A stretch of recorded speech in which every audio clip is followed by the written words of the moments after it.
आज हम देखेंगे कि भारतीय संविधान। देखिए भारतीय संविधान का ये भाग 3 है। इससे पहले हमने भाग 1 और भाग 2 बता दिया था।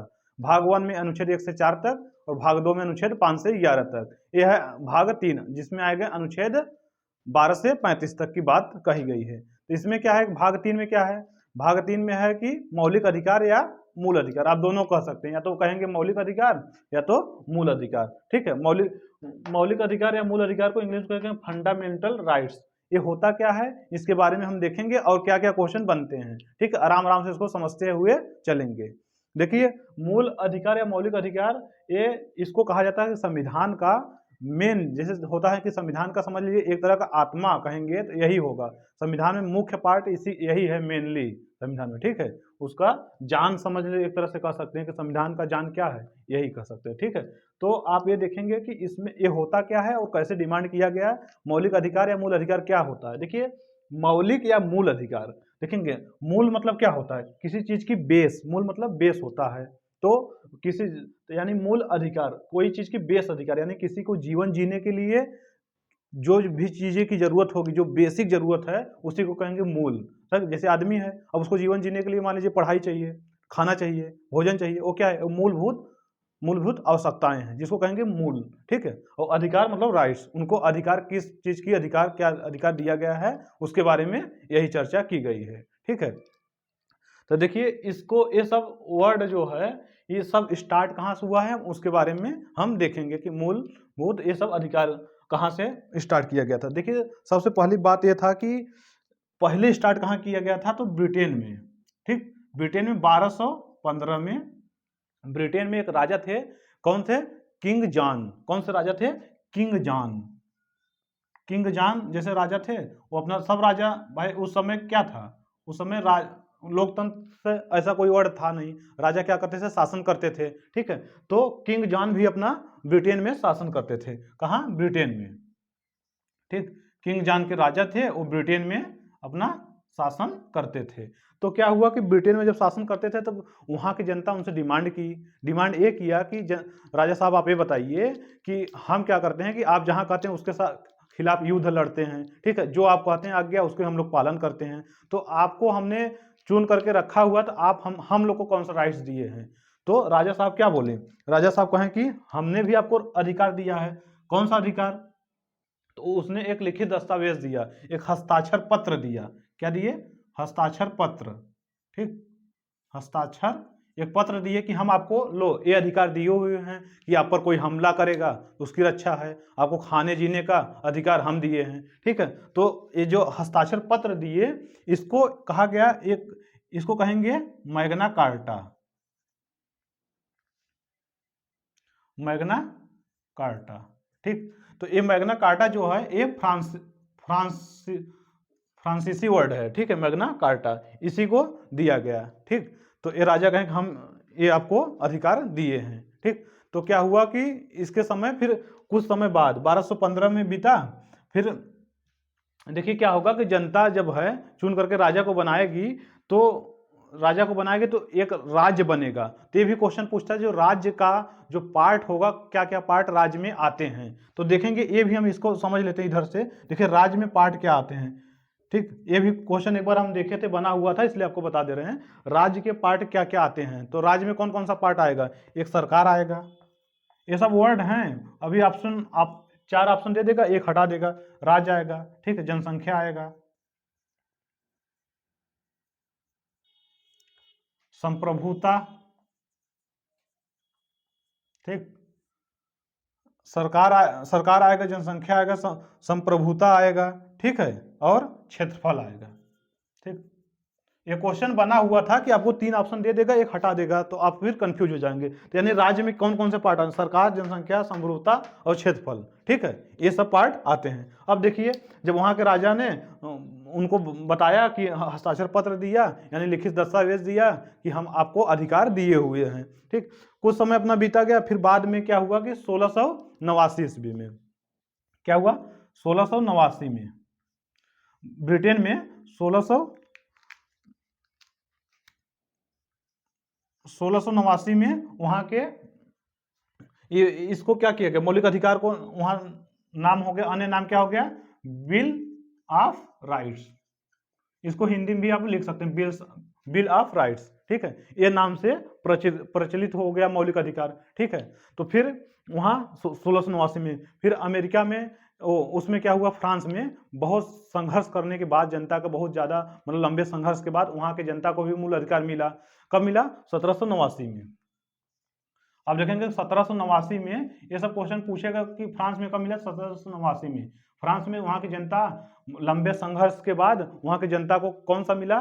मानव एवं अधिकार घोषणा पत्र, मानव एवं नागरिकों को अधिकार घोषणा पत्र, उसको कहेंगे declaration of rights of man and citizen, ठीक है। उनको घोषणा पत्र उनको जब मिला था तो वो क्या, उसका क्या नाम था, ये पूछ सकता है। 1789 में फ्रांस में मिला था मानव एवं नागरिकों के अधिकार घोषणा पत्र, ठीक है। फ्रांस में वहाँ के मौलिक अधिकार के रूप में ऐसा शब्द यूज किया गया था, ठीक। फिर अमेरिका में देखेंगे कि अमेरिका में 1791 में, अमेरिका में देखेंगे 1791 में वहाँ के संविधान में संशोधन करके ऐड किया गया था। तो आप देखेंगे विश्व का पहला संविधान बताइए जहां इसको मौलिक अधिकार को ऐड किया गया था, तो अमेरिका होगा। क्योंकि देखिए ब्रिटेन में तो पहले स्टार्ट हुआ था, लेकिन वहाँ के जो संविधान है ब्रिटेन का वो अलिखित संविधान है, अमेरिका का लिखित संविधान है। तो अमेरिका के संविधान में 1791 में बिल ऑफ राइट्स के नाम से ऐड किया गया, क्या? बिल ऑफ राइट्स के नाम से वहाँ के संविधान में ऐड किया गया था, ठीक है।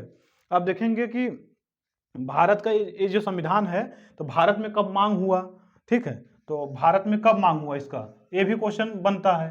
तो देखेंगे कि भारत में पहली बार मांग किया गया था,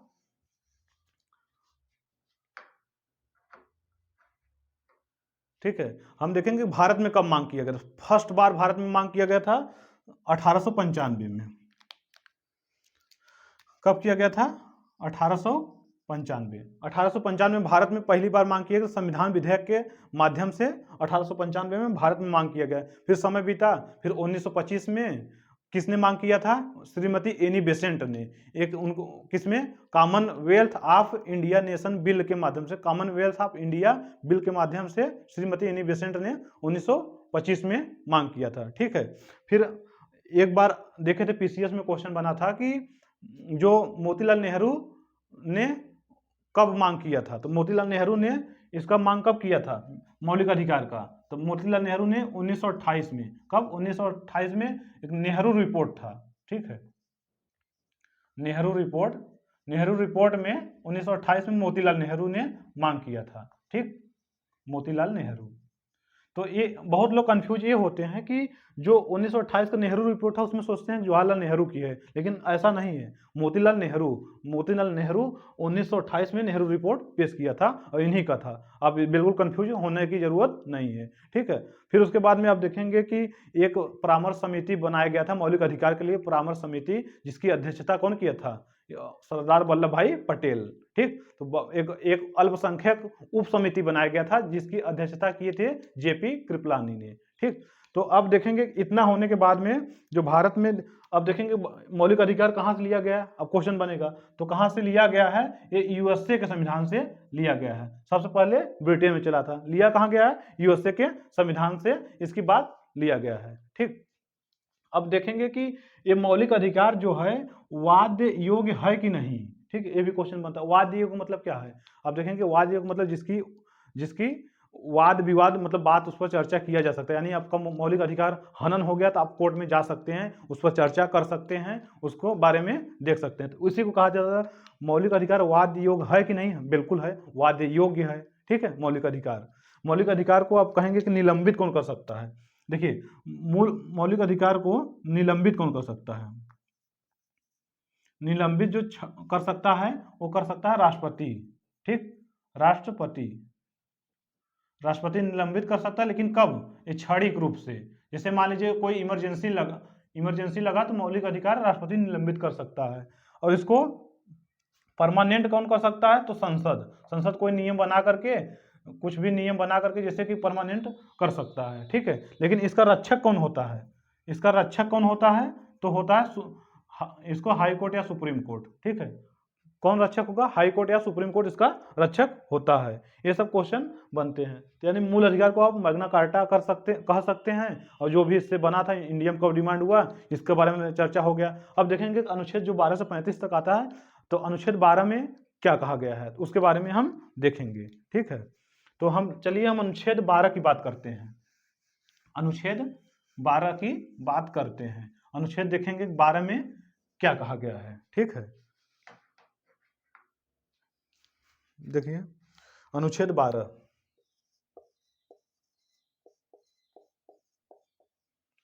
अनुच्छेद 12 क्या कहा गया है कि राज्य ऐसा कोई कानून नहीं बनाएगा जिससे मूल अधिकार का हनन हो। यानी मूल अधिकार का हनन से राज्य ऐसा कोई कानून नहीं बनाएगा। यानी अब देखेंगे कि इसमें क्या बनेगा, राज्य ऐसा कोई भी कानून नहीं बना सकता। ऐसा कोई कानून यदि बना दिया, राज्य की हनन हुआ, आप सीधा कोर्ट जाइए, अपना अपील करिए, आपको हट जाएगा। ठीक है, तो यानी राज्य देखिए ऐसा कोई भी कानून नहीं बना सकता। ठीक है, उसके बारे में इसमें कहा गया कि इसमें अनुच्छेद 12 में देखिए, अनुच्छेद जो 12 है, इसमें जो राज्य के बारे में जो चर्चा किया गया वो भारतीय संविधान के भाग 4 में भी सेम यही राज्य के बारे में क्या क्या परिभाषा है, सेम यही बात भाग 4 में भी कहा गया। वो चलेंगे जब भाग 4, तब उसमें हम देखेंगे। ठीक है, तो हम देखते हैं कि भाग 12 में राज्य के बारे में ऐसा भाषा कहा गया है। ठीक है, यही राज्य के बारे में। अब देखेंगे 13 में, बस आप सीधा देखेंगे कि 12 के बाद 13 में, 12 में कोई पूछा तो क्या वो कहेंगे कि राज्य यहाँ राज्य के मतलब क्या है? राज्य का मतलब है कि केंद्र, राज्य और यूनियन टेरिटरी, मतलब कौन? केंद्र शासित प्रदेश। राज्य का मतलब ये मत सोचिएगा राज्य का मतलब ये है कि यहाँ देश के, राज्य का संविधान में क्या है, राज्य का मतलब ये है कि देश, उसका थोड़ा सा टिपिकल वर्ड है राज्य का मतलब ये राज्य मत समझिएगा, इसका मतलब है देश ऐसा कोई कानून नहीं बनाएगा। देश में अपना केंद्र, राज्य और यूनियन टेरिटरी आएंगे। ठीक है, अब देखेंगे अनुच्छेद 13। अनुच्छेद 13 में क्या कहा गया? अल्पीकरण।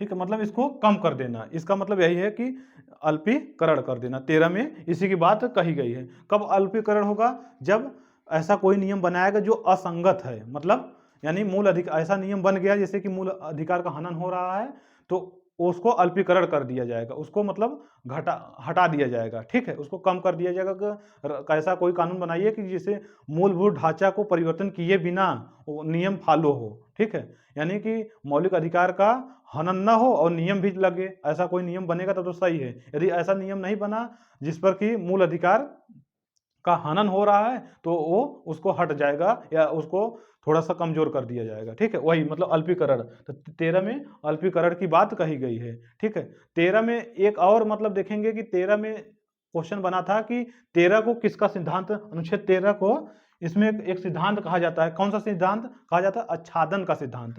तो एक बार क्वेश्चन बना था कि आच्छादन का सिद्धांत भारतीय संविधान के कौन से अनुच्छेद से है? तो कौन से अनुच्छेद से है? अनुच्छेद 13 से। आच्छादन, आप ऐसे कह सकते हैं, आच्छादन का सिद्धांत। सीधा यह क्वेश्चन बना हुआ था, आच्छादन का सिद्धांत ये भारतीय संविधान के किस अनुच्छेद से रिलेटेड है? तो अनुच्छेद कहेंगे 13 से। ठीक, इसको ये जो आच्छादन का सिद्धांत है, ये कौन से मतलब बनाम द्वारा मतलब कब जोड़ा गया था? तो भिखाजी बनाम एमपी राज्य। ये भी आप बहुत ही याद करें, देखिए भिखाजी बनाम एमपी राज्य। जितने हम भी टॉपिक बता रहे हैं या जितने क्वेश्चन दिखा रहे हैं, जान लीजिए कि एग्जाम के पॉइंट ऑफ व्यू से बहुत ही इंपॉर्टेंट है। ये सब क्वेश्चन आप देखेंगे तो आया हुआ क्वेश्चन है। कौन सा बनाम भी था? आच्छादन का सिद्धांत था किसमें? अनुच्छेद में 13 में। आच्छादन का सिद्धांत कैसे जुड़ा था? तो भिखाजी बनाम एमपी राज्य, भिखाजी बनाम एमपी राज्य। ठीक, ये इससे है। अब इसको 13 को और कौन सा सिद्धांत कहा जाता है? तो पृथक करड़ी का सिद्धांत, पृथक करड़ी। ठीक है, पृथक करड़ी का भी सिद्धांत कहा जाता है। और एक हो अभित्याग। ठीक, अभित्याग, ये क्वेश्चन आपको नया लग रहा होगा, लेकिन ये आच्छादन का सिद्धांत हमने देखा है क्वेश्चन। ठीक है, आच्छादन, तो इसको पृथक करड़ी का सिद्धांत या अभित्याग का सिद्धांत भी आप कह सकते हैं अनुच्छेद 13 को। ठीक, अब देखेंगे कि अनुच्छेद 14 में क्या क्या गया है। अब अनुच्छेद 14 की बात कर रहे हैं। ठीक है, अनुच्छेद 12 और 13 में, 12 में क्या कहा गया है, 12 में कहा गया कि राज्य के बारे में विशेष से चर्चा किया गया है, ठीक है। अब राज्य की परिभाषा दिया गया है, और 13 में क्या कहा गया, अल्पीकरण। ऐसा कोई राज्य मतलब ऐसा देश कोई संविधान नहीं बनेगा जिसको जो असंगत हो मौलिक अधिकार की तरफ से, मौलिक अधिकार के पॉइंट ऑफ व्यू से कि मौलिक अधिकार खनन हो रहा है तो उसको अल्पीकरण मतलब कम कर दिया जाएगा, ठीक। अब 14 देखेंगे, 14 देखने से पहले ये हम देखेंगे कि 14 से जो है, देखेंगे कि 14 से 32 तक अलग अलग पार्ट में बांटा गया है। तो देखेंगे कि देखिए अनुच्छेद 14 से 18 तक देखेंगे कि इसको कहा गया समानता का अधिकार, समानता का अधिकार, ठीक। यानी 14 से 18 तक देखेंगे एक समान नागरिकों को समान करने की बात 14 से 18 तक कहा गया है, ठीक है। 14 से 18 फिर 19 से 22 देखेंगे, इसमें कहा गया स्वतंत्रता का अधिकार, मतलब स्वतंत्रता हम लोग को स्वतंत्रता का क्या क्या अधिकार है उसके बारे में 19 से 22 तक कहा गया है, ठीक है। और 23 और 24 देखेंगे शोषण के विरुद्ध अधिकार, ठीक है, शोषण के विरुद्ध अधिकार, ठीक। और 19 से 24, 23 और 24 फिर 25 से 28 देखेंगे कि धार्मिक स्वतंत्रता का अधिकार, यानी आपको धर्म मानना या न मानना उसका अधिकार के बारे में कहा गया है, ठीक है। और 29-30 देखेंगे कि शिक्षा से संबंधित है, अल्पसंख्यकों को शिक्षा से संबंधित है, ठीक है। फिर 31 को निरस्त कर दिया गया था, जो कि लैंड रिफॉर्म था, हम बताएंगे तब उसमें पढ़ाएंगे, ठीक है। और 32 में कहा गया, जो कि क्या कहा गया 32 में, जिसको भीमराव अंबेडकर कहे थे भारत की आत्मा है, संविधान की आत्मा है, ठीक है। अनुच्छेद 32 को के बारे में कहा गया था, ठीक।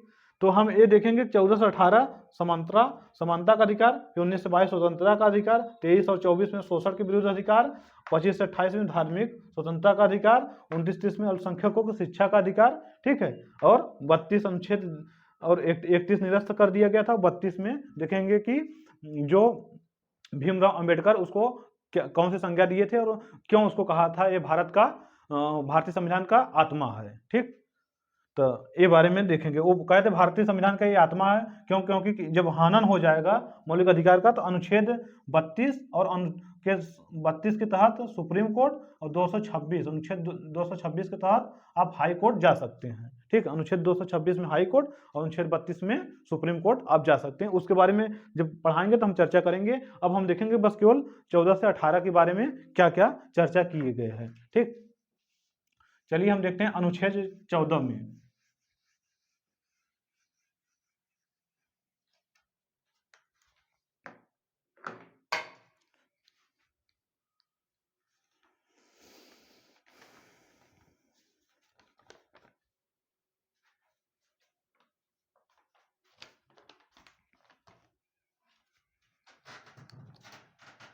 अनुच्छेद हम 14 की देखेंगे। 14 में अनुच्छेद क्या कहा गया है, देखिए अनुच्छेद 14 में क्या कहा गया है कि समानता का अधिकार, मतलब ये क्या है, कानून के समत समता, क्या है, कानून के समत समता, ठीक। इसके बारे में देखेंगे। देखिए ये लिया गया था अनुच्छेद 14 में, कानून के समत समता, ये लिया गया है कहां से, ब्रिटेन से। ब्रिटेन इसको लिया था कहां से, जो कि एवी डायसी से, ठीक है। ये क्या है अनुच्छेद 14 में, कानून के समत समता। और एक और है 14 में, ये दोनों हम चर्चा कर रहे हैं, पहले एक बार देख लीजिए। और 14 में इसमें दो चीजें का, एक है कानून का समान संरक्षण, दो चीजें हैं, दोनों का भी चर्चा कर रहे हैं, कानून का समान संरक्षण, ये यूएसए से लिया गया है, ठीक है। यानी 14 में दो बातें की बात कही गई, एक है कानून के समत समता और एक यूएसए से लिया गया कानून के समान संरक्षण का अधिकार, ठीक।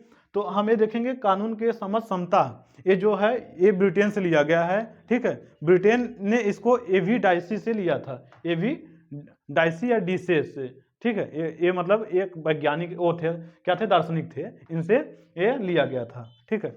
तो ये हम देखेंगे जब ये कहा गया कि कानून के समत समता ब्रिटेन कहा, तो कैसे आप कह सकते हैं, देखें ये कहा गया कि जो भारत में जो नागरिक हैं ये कहा गया कि जो भारत में या तो फिर ब्रिटेन में जब लिखा गया था तो वहाँ की बात कही गई थी कि जो नागरिक हैं उनको समान रूप से, ठीक है, समान रूप से, जैसे कोई जुर्म कर दिया तो उनको समान रूप से सजा मिलेगी, ठीक, ये इसकी बात है। लेकिन जो अमेरिका में लिया गया कानून का समान संरक्षण, इसका मतलब ये था कि आप समान रूप से कैसे कर सकते हैं। जैसे कि अब कोई मान लीजिए बड़ा है, वो जुर्म किया, कोई बच्चा जुर्म किया, आप उसको समान रूप से सजा दे सकते हैं? बिल्कुल नहीं दे सकते हैं, ठीक। तो कैसे फिर आप कह सकते हैं, तो कहेंगे कि कैसे आप कह सकते हैं कि समान रूप से सबको सजा मिलेगी। अब ये थोड़ी है कि कोई बच्चा है, अब उसको और जो बड़ा है वो सजा कर दिए, दोनों को समान रूप से मतलब जुर्म हो जाएगा, नहीं कर सकते। क्यों? क्योंकि इसको सबको भारत में महिलाओं को संविधान तो मानता है महिला पुरुष सब तो समान है, लेकिन उनको जो है देखेंगे कि अब ये मतलब प्राकृतिक रूप से देखेंगे कि महिलाओं को मतलब फिजिकली रूप से उतने स्ट्रांग नहीं जितने की आदमी है, ठीक है। तो सबको ये अमेरिका के जो संविधान में से लिया गया था कानून के का समान संरक्षण, ये 80% यूज होता है और 20% समझ लीजिए ये यूज होता है, ठीक है।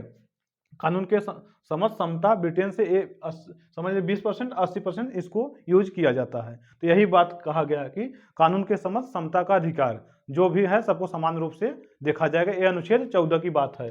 अब देखेंगे अनुच्छेद 15 में क्या कहा गया है।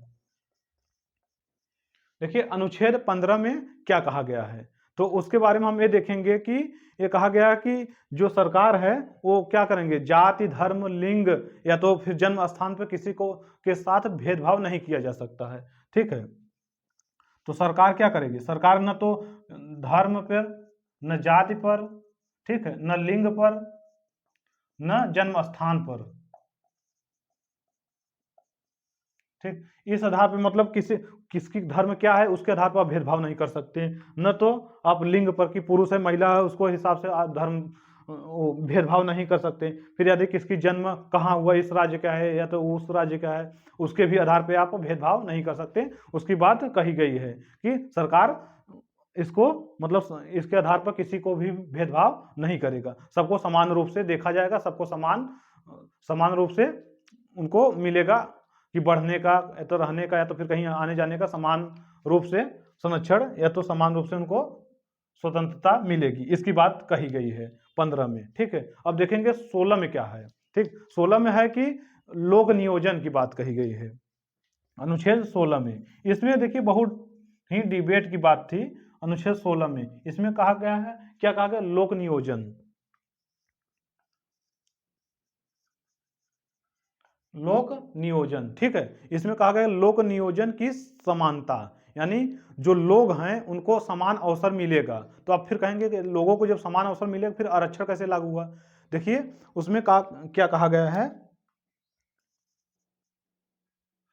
उसमें कहा गया, देखिए आप ये देखिए कि मान लीजिए लोग क्या क्या समान, उनको समानता मिलेगी, समान नियोजन के हिसाब से समानता मिलेगी। अब देखेंगे कि लोग कोई बहुत पैसा वाला है, देखेंगे कोई बहुत गरीब है, तो उसमें क्या कहा, लोगों को समान बनाने के लिए उनको आरक्षण की बात कही गई।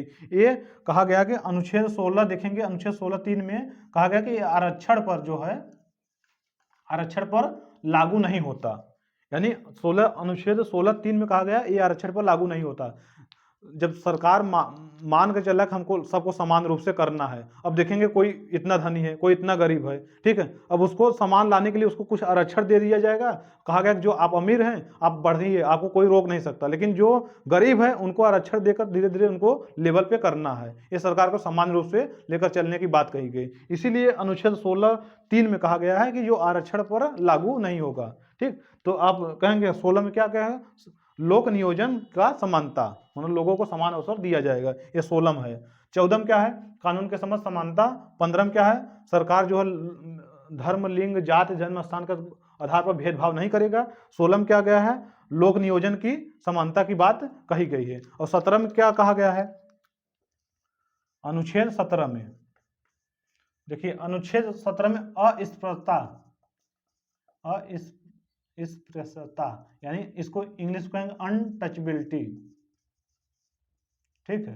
अनटचबिलिटी यानी अस्पृश्यता यानी अनटचबिलिटी यानी छुआछूत, इसको कहेंगे सिंपल भाषा में छुआछूत। पहले देखिए होता था कि लोगों छो दिए हम पानी नहीं पिएंगे, उनको जो निम्न जाति के थे उनको अलग हिसाब से देखा जाता, उनको नीचे बैठाया जाता है। उसकी बात थी कि छुआछूत पर ऐसा कोई मतलब यदि छुआछूत पे छुआछूत हो रहा है तो इलीगल होगा, उसको सजा मिलेगी जो ऐसा करेगा, ठीक है। लेकिन इसमें छूट दिया गया है कब, जैसे बीमारी, जैसे देखिए कोरोना आ गया, अब उस हिसाब से लोग छुआछूत से हट सकते थे, ठीक है, उसमें बचेंगे। तो क्या है कि बीमारी यदि या कोई ऐसा प्रलय आ जाए जिसमें छुआछूत से लोग बीमार या मरने की संभावना या तो फिर कोई इन्फेक्शन फैलने की संभावना हो, तो उनको उसको उसमें छूट दी गई है। लेकिन यदि आप ऐसे धार्मिक आधार पर देखेंगे या तो फिर जाति के आधार पर देखेंगे तो छुआछूत एक इलीगल है। यदि कोई छुआछूत कर रहा है तो वो क्या करेंगे, उसको सजा मिलेगी, ये इलीगल चीजें आएंगी, ठीक है। तो 17 में क्या कहा गया, अस्पृश्यता यानी अनटचबिलिटी यानी छुआछूत। अब देखेंगे अनुच्छेद 18 में, अनुच्छेद 18 में इसमें कहा गया उपाधियों का अंत, उपाधियों का अंत, ठीक। यानी आप कहेंगे कि इसमें उपाधियों के अंत की बात कही गई है, ठीक है, किसमें, अनुच्छेद 18 में। यानी कहा गया कि देखिए पहले क्या होता था, पहले कोई राजा था तो देखिए महाराजा, कोई राय, कोई जैसे देखेंगे कि सर की, इस सब की उपाधि लिया था, तो उपाधियों का अंत कर दिया गया। बस उसमें दो चीज में छूट दी गई है। किसमें छूट दी गई है, दो चीजों, यदि उपाधि आपने किया, एक क्या करेंगे, एक जैसे एजुकेशनल उपाधि मिल रहा है उसको आप ले सकते हैं क्योंकि वो अपने मेहनत से लिए हैं, तो उसमें एजुकेशनल उपाधि में छूट दिया गया है। और किसमें, तो देखेंगे कि देखिए यदि आपने किसमें देखेंगे, यदि आपको नेशनल अवार्ड मिल रहा है, ठीक है, नेशनल अवार्ड, ठीक, और एक है एजुकेशन,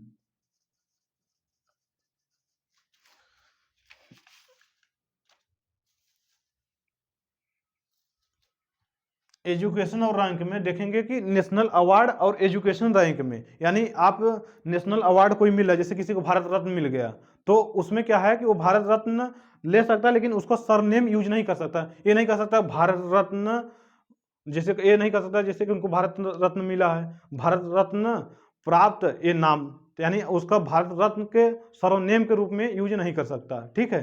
तो उसको नेशनल अवार्ड और एजुकेशनल, यानी देखेंगे कि जो एजुकेशनल उपाधि जो अपने मेहनत से लिया गया, जैसे डॉक्टर, अब कोई डॉक्टर लिख देगा, आप कहेंगे अरे अनुच्छेद 18 में कहा गया है उपाधियों का अंत, फिर डॉक्टर कैसे लिख देंगे। तो इसमें दो चीजें की छूट दिया गया, एक एजुकेशनल छूट, यानी आप पीएचडी कर रहे हैं या तो फिर एमबीबीएस कर लिए तो आप आगे डॉक्टर लिख सकते हैं, ठीक है, या तो फिर अपना जो आगे उपाधियों के एजुकेशनल रूप से मिला हुआ है आप उसको, उसमें छूट दिया गया और नेशनल अवार्ड मिल गया तो आप उसके आगे सरनेम यूज नहीं कर सकते, ठीक है। तो ऐसे आपको दो इतने 18 की बात इसमें कही गई है, ठीक है। उसके बाद अब हम देखेंगे कि अनुच्छेद 18 के बाद 19 से 22 जो कि स्वतंत्र, उस 19 से 22 जो है वो किसकी बात कही गई है, स्वतंत्रता का अधिकार, ठीक है।